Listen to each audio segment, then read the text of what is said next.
In world football, there are players who leave an indelible mark on the sport, capturing the hearts of millions with their exceptional skills and inspiring stories. One such remarkable figure is Hakan Şükür.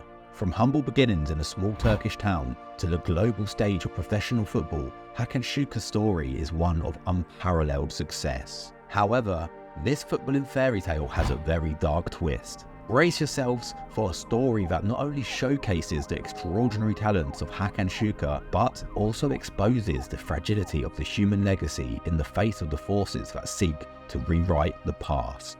This story reveals the chilling consequences of daring to challenge the establishment, as we unravel the saga of a football legend who was quite literally erased from the pages of his nation's history books.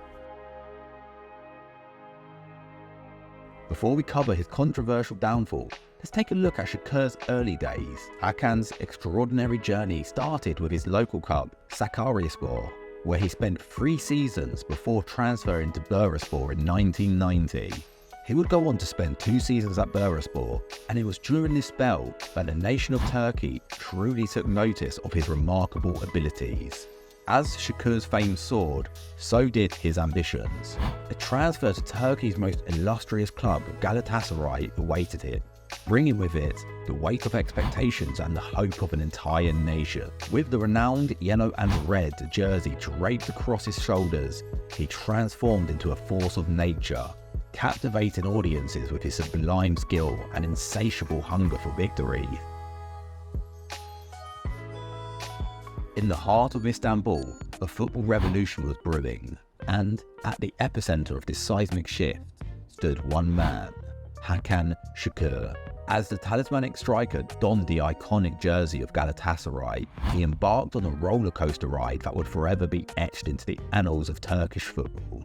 Arriving at Galatasaray in 1992, Şükür wasted no time making his mark. His passion and talent quickly made him a popular figure with the fans of Galatasaray. In his first spell with the club, he spearheaded Galatasaray's charge to dominance, securing a Super League title and leaving a trail of fallen defenders in his wake. But Şükür's journey wasn't without its fair share of turbulence. Brief spells in Italy and England took him away from the club that held his heart. While these experiences provided valuable lessons and broadened his horizons, the allure of Galatasaray beckoned him back time and time again. The highlight of Şükür's Galatasaray career undoubtedly came in the 1999-2000 season. Galatasaray had made the Europa League final, where they would face Arsenal.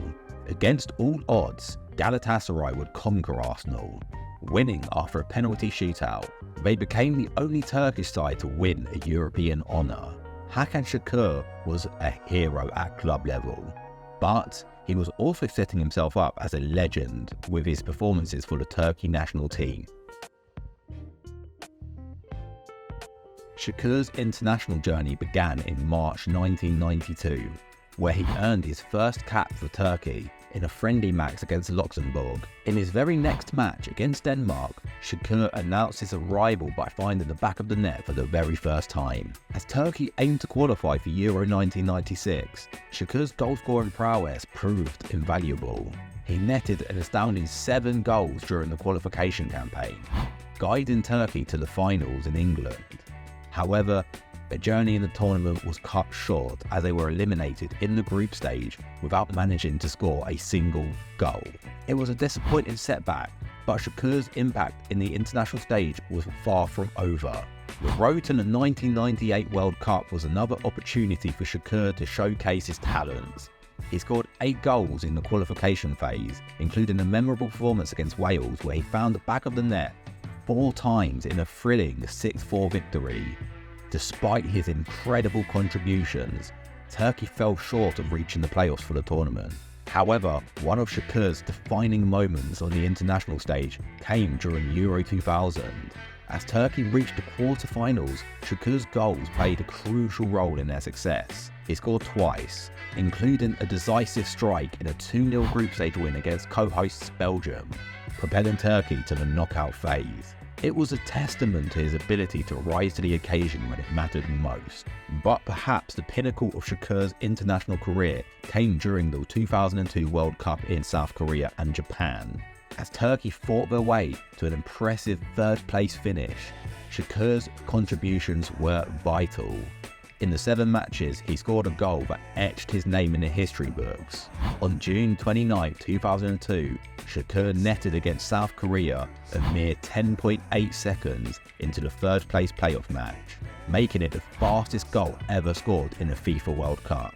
Throughout his international career, Şükür's leadership qualities were evident as well. He captained Turkey in 30 matches, provided inspiration and guidance to his teammates. Even in the later stages of his career, Şükür continued to make an impact, notably scoring 4 goals against Moldova in a resounding 5-0 victory during the 2008 Euro qualifiers. However, despite his contributions, fate dealt him a bittersweet ending.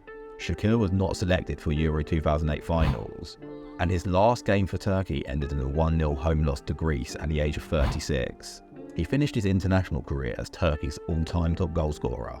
It marked the end of an era for one of Turkey's most iconic football figures. Once he had retired, Hakan Şükür entered the world of politics. This career move would destroy Hakan's reputation. He went from being idolized in Turkey to being exiled in the US, working as an Uber driver just to make ends meet. It all started when Şükür got married. His marriage ceremony was overseen by Recep Tayyip Erdogan, the mayor of Istanbul at the time, and influential cleric Fethullah Gülen. This hinted at the powerful connections he held. In 2011, Şükür became a deputy for Erdogan's party, embracing a new chapter of his life beyond football. His friend Erdogan was elected as president in 2014. Erdogan's rise to power initially brought hope as he championed democratic and economic reforms. But Turkey's trajectory took a different turn, with a shift towards authoritarianism and a more religiously driven agenda. This shift created a rift between Erdogan and Gülen.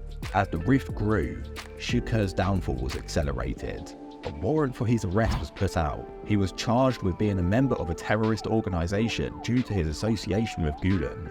He was also charged with insulting the president on Twitter. Şükür fled Turkey in 2017, beginning a new life in California. In 2020, he said in an interview that he was working as an Uber driver to make money, and that his wealth and assets had been seized by the Turkish government. Şükür found himself labelled a fugitive. His name was erased from stadiums, museums, and even football replays. During the 2022 Qatar World Cup, a commentator for the Turkish state broadcaster mentioned Şükür's name. The commentator was replaced at halftime of that very match. Later that day, the commentator would be fired for mentioning Şükür's name on live television.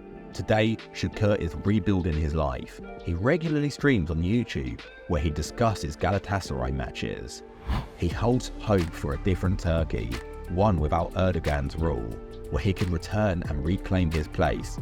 However, the reception he would receive remains uncertain, as he is seen by many as both a hero and a traitor, caught in the crossfire of political turmoil.